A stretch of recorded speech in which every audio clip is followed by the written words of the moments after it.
well, the Feminist Manifesto was an attempt to put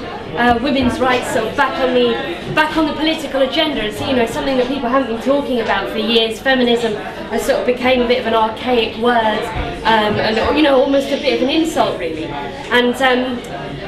you know, so this was really an attempt to start a big discussion around it, but also start talking about women's rights in the context of a sort of socialist framework. And actually, you know, it's lovely to be doing this meeting here in East London, where that tradition was really built upon by people like Sylvia Pankhurst, who lived literally just down this road and organised women workers in a socialist fight for women to get the vote. You know, I think it's absolutely wonderful and very, very appropriate to be doing this here, sort of 100 years later, and really looking back to that tradition about fighting collectively.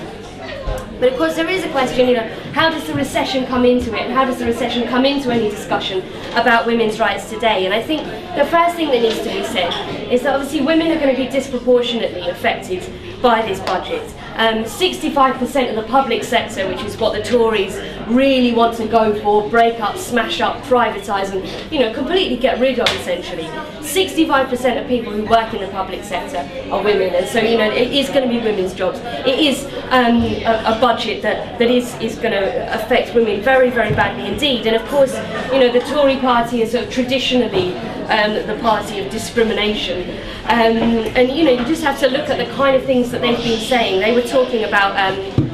you know, before they got in, they were talking about how they wanted to give tax breaks to married people or people in civil partnerships, and basically saying, like, because they wanted to encourage stability, you know, which is completely prejudiced. It's completely prejudiced about people that don't want to get married. It's actually kind of bribing people to get married, sticking to a very kind of like conservative view that, you know, you're only in a proper sort of relationship that can be recognised unless you get married. It's a very prejudiced thing to introduce. If you look at their cabinet, when we invaded, you know, our ruling class, the American ruling class, invaded Afghanistan, they imposed on them a constitution which insisted that a certain amount of their parliament should consist of, I think it's like 68 of the seats have to be occupied by women. If you look at the abysmal state of our parliament, which has, you know, gone backwards since the last election in terms of women's representation, there's only 4 women in the entire cabinet and only 1 person who's of an ethnic minority background. You know, it's absolutely disgraceful for these people to go around preaching to other people around the world when we've got such a poor record on it ourselves. You know, I think one of the most disgusting things they came up with in their manifesto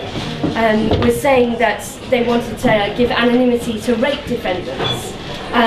You know, and basically sort of suggesting that you know, women sort of make these crimes up, going back, you know, to that myth that I think, you know, a lot of people felt that we fought against. We got rid of that myth many, many years ago, and I think by starting to suggest we should have legislation like that, they were really bringing that back. And of course, you know, that did come in a climate of judges starting to talk about whether women, if they drunk too much, that made them basically culpable if they then got raped. You know, absolutely disgusting stuff that was being discussed, and a real reversal, I think, in terms of women's rights. You just look at the kind of culture around the discussion of domestic violence that Ellie was referring to. I mean, I think it was on Newsnight only sort of a few weeks ago, it might have been last week, and they were talking about these women that had gone to the tabloid newspapers and said that they'd slept with Wayne Rooney, and there was one woman who hadn't slept with Wayne Rooney, but she said that he'd harassed her in a nightclub, and the man actually discussing this on Newsnight then said, well, you know, it's not like he actually physically assaulted her or anything, he was just giving her attention that a lot of women would have found very flattering, actually. You know, which is just absolutely outrageous, with this idea that it's acceptable for people to go around harassing them, you know, whatever you think about whether people should go to the tabloid press and say those things, you know, for that to be the response, I think is absolutely beneath contempt. But anyway, you know, coming back to the recession and class, I think that, you know, it is very important that we recognise this is, obviously these cuts are unfair, obviously these cuts discriminate against women, but actually this is an attack on our class, and there can be no fair cuts when they're expecting us to pay for a crisis that they caused. And, you know, although this does affect women, I think it's important to point out this budget, these cuts that they're going to try and introduce, they are going to be affecting working class women. It's not going to be middle class women that are going to be attacked. And I think I want to sort of say here that I think there's a difference. We can come back to this in the discussion if people want to, but there is a difference between exploitation, which is the experience that working class people have when they go to work and they're not paid the value of their labour, and oppression, which is something a bit different. You know, you can be a rich black person or a rich woman, but you can still suffer that prejudice because of being a woman or being black. But these two things, that they interlink, if you like, so that the more exploited you are, the more likely it is that the worse your experience of oppression is going to be. You know, so if you can afford to have holidays, to sort of take time out, if you can afford private health care, if you can afford even just to go out for meals during the week so you don't have to cook, if you can afford, say, I don't know, 2 cars like some households have, or a really big house so you can get away from each other for a little bit, that all actually makes your life a lot better and makes your experience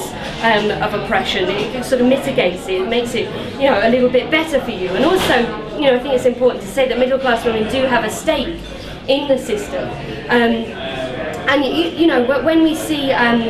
sort of the sexism that they do face, and I don't want to kind of underplay that, but the way that it gets reported, I mean, there's a report in The Guardian today by a woman who,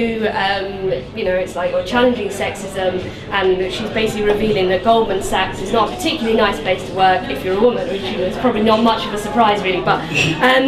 you know, I think that gets very much overemphasised in the press. You know, that this is the main challenge to sexism in society, but actually it's a very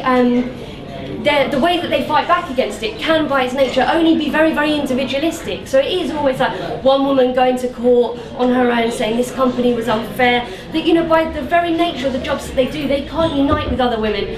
that they work with because they're all competing with each other. You know, they're all kind of, you don't hear women, you know, at the top of some city firm being able to strike against sexism. It's always individualistic, it's always going to court. And it's different for us because I think there's 2 very important things about work and the work that we do and how that, you know, provides us ways to resist, which I think are quite important. And the first is that, you know, going to work does give us the potential of collective resistance, but also I think it throws up solutions as well that can go much wider than work as well. I was in the Visteon factory, which was a factory in North London, where the workers there made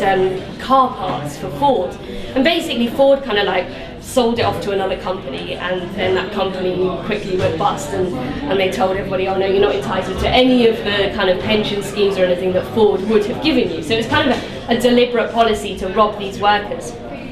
And so they occupied the factory when they were all made redundant. And like most of the people that worked there were men, but there were quite a few women who were also occupying it. And for the first few days,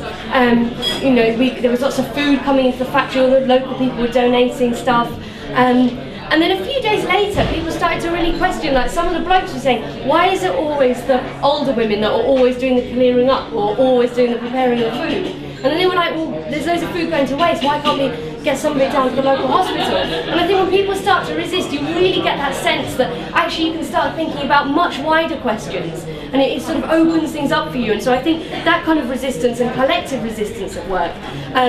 you know, has the